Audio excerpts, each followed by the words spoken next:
Let's talk a little bit about Steve Hayes. Um, so, like, talk about what it's been like to go to trainings with Steve Hayes. Hmm.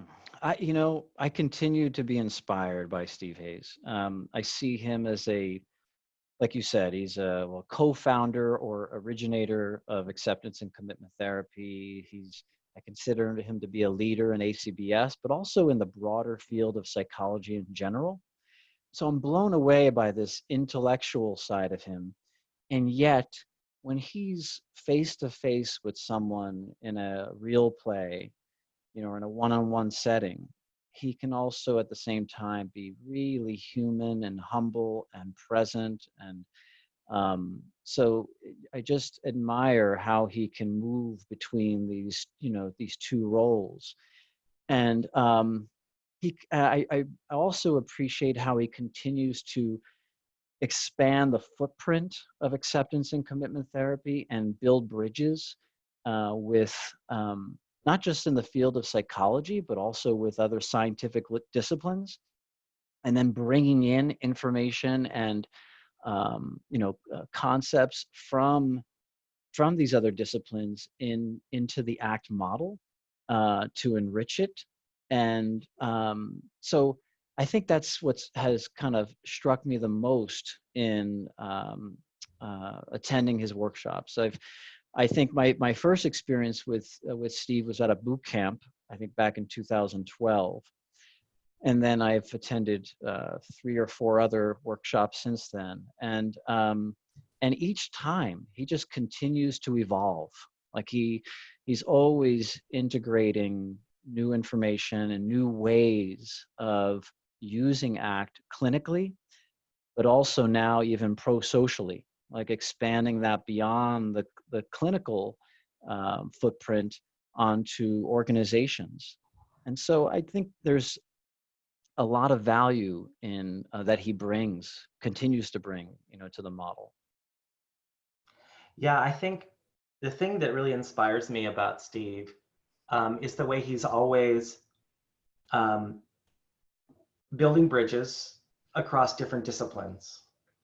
Um, like, there's a lot of articles in which he is a co-author, and he's like casting a big broad net talking about how humanistic therapies like Gestalt and client-centered therapy like are fellow travelers with ACT, and then other kinds of evidence-based kind of cognitive behaviorally oriented therapies like DBT and exposure therapies and mindfulness-based cognitive therapy are fellow travelers with ACT, and like identifying the kind of overlap between these models. um, at the same time that though he's clearly a big fan of ACT, right? He's one of the founders of ACT. It's not about ACT over everything. I was struck seeing him on the ACT listserv and early on in workshops talking about, like, if we're still talking about ACT in 100 years, we've failed. I'm like, that's an interesting thing to say for a guy who invented ACT.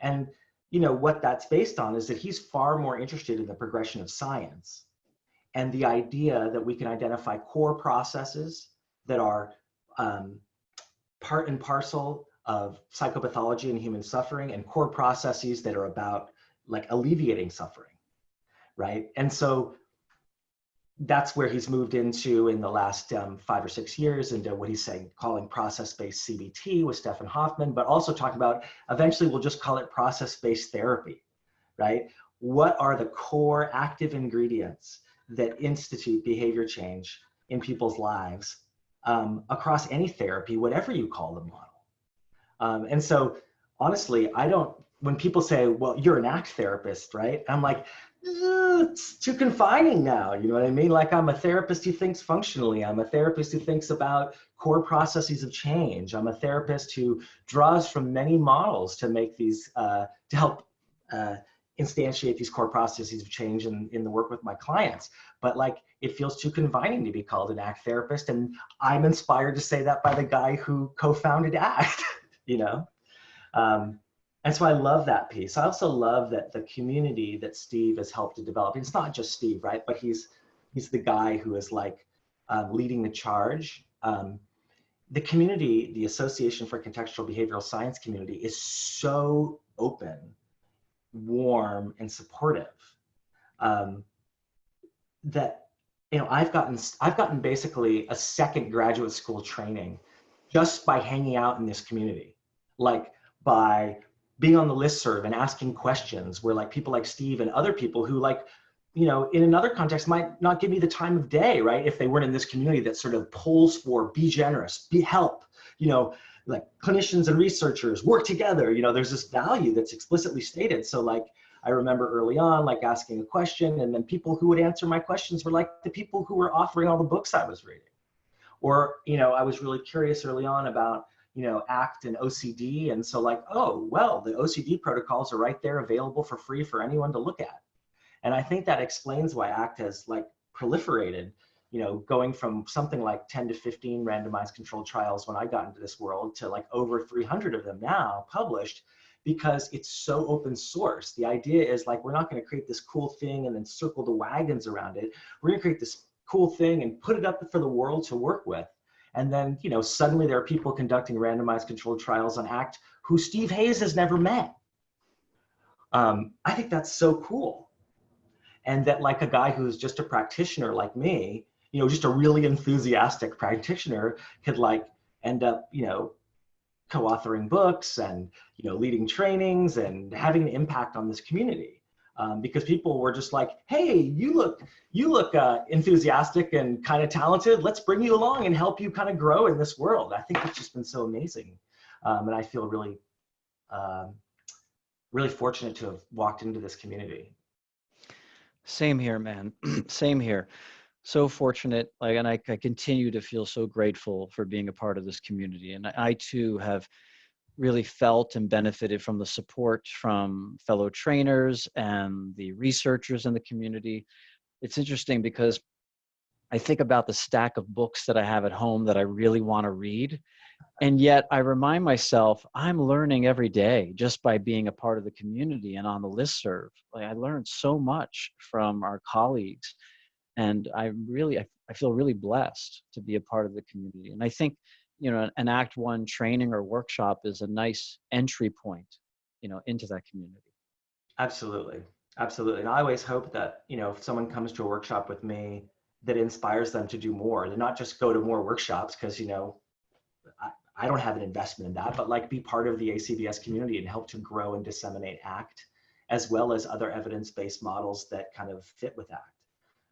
I love the kind of creativity that kind of blooms when people come into this community and say, oh, wow, this feels like home to me. And then, a couple years later, they're like an integral part of the community. They're presenting at conferences, they're leading workshops, they're becoming a peer review trainer. That's so inspiring. Is there anything else you want to say about your experience as a trainer or your experience as a clinician practicing ACT? I think once again, I think if folks are interested in grounding your therapy practice in good evidence-based science, taking an approach that is in the service of helping people to live meaningful and fulfilling lives, so not just alleviating suffering, but also promoting prosperity and wellness, because we know that the same processes that mediate psychological flexibility mediate these other outcomes. And so I think, it's ACT is a model, not just of therapy, but a way of living our lives. And if people are interested in an approach that can help them both personally and professionally, I would, encourage folks to give it a chance.